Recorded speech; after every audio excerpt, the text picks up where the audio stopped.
നമ്മുടെ ഈ കേരളത്തില് ഇന്നും ഒരുപാട് മാറ്റങ്ങൾ വരേണ്ടത് അനിവാര്യം തന്നെ കേട്ടോ. ഇതേ കാരണം നിങ്ങൾ ഒരുപാട് നേരമായിട്ട് ബ്ലോക്കിൽ നിൽക്കുന്ന ഒരു കാര്യം. അപ്പൊ അവസാന നിമിഷം നമുക്ക് അറിയാമല്ലോ അതിന്റെ അടുത്തെത്തുമ്പോൾ ഇന്ന കാരണം കൊണ്ടാണ് ബ്ലോക്ക് ആയത് എന്നുള്ളത്. ഒരു എമർജൻസി ആയിട്ട് ഒരു ആംബുലൻസ് നമുക്ക് ഓപ്പോസിറ്റ് വരുന്ന കണ്ടു. ഒരു എമർജൻസി ആയിട്ട് വരുന്നെങ്കിൽ അതിന്റെ ഒരു ബുദ്ധിമുട്ടൊന്ന് ആലോചിച്ച് നോക്കി. വിവിധ രാഷ്ട്രീയ പാർട്ടികളുടെ പരിപാടികൾ നടക്കുമ്പോൾ അതിന് പോലീസുകാർ സെക്യൂരിറ്റി ആയിട്ട് ബാക്കിലുണ്ട്. അതിന് മുൻപിൽ ഇവർ നടക്കുന്ന റോഡ് അത്രമാത്രം ബ്ലോക്ക് ആക്കിയിട്ട് പല എമർജൻസി കേസുകളും വരുന്നുണ്ട്. പക്ഷെ ഇവരാരും ഇത് അറിയുന്നില്ല, അവരവരുടെ കാര്യമായിട്ട് പോകുന്നു. ഏത് രാഷ്ട്രീയ പാർട്ടിക്കാരും ആയിക്കോട്ടെ ഇത്തരത്തിലുള്ള പരിപാടികളൊന്നും അനുവദിക്കാതിരിക്കുക. ശേഷം തിരിച്ചു പോകുന്ന വഴിക്കാണ് ഈ ഒരു കാഴ്ച കണ്ടത് കേട്ടോ.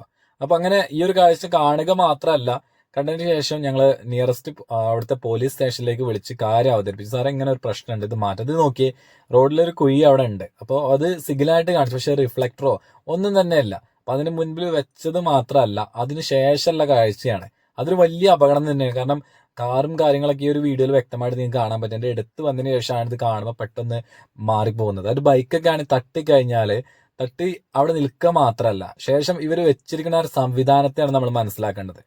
ഇത് നിങ്ങൾ കണ്ടത് വ്യക്തമായിട്ട് നോക്കുമ്പോൾ നമുക്ക് മനസ്സിലാവുന്ന ഒരു കാര്യം, 2 മുള വെട്ടിയിട്ട് നീളത്തിൽ വെച്ചിരിക്കുകയാണ്. എന്നിട്ടാണ് ആ മുൻപിൽ അങ്ങനത്തെ ഒരു സിഗ്നൽ കാണിച്ചിരിക്കുന്നത്. അതിന് റിഫ്ലക്ടറോ ഒന്നും തന്നെ ഇല്ല. അപ്പൊ അതിലിപ്പോ വേഗതയിൽ വരുന്ന ആരെയും തട്ടി വീണ് കഴിഞ്ഞത് കണ്ടെങ്കിൽ നിങ്ങൾ ഇതിൽ വീണ് നല്ല രീതിയിൽ പരിക്ക് പറ്റില്ലേ?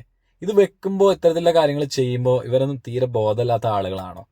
ഇത്തരം പ്രവൃത്തികൾ ചെയ്യുന്ന സാറന്മാർ ഒന്ന് ചിന്തിക്കണേ. ഒരുപാട് ആളുകൾ പോകുന്നതാണ്, അവരുടെ ജീവന് കൂടി നിങ്ങളുടെ കുറച്ച് വില കൊടുക്കണേ.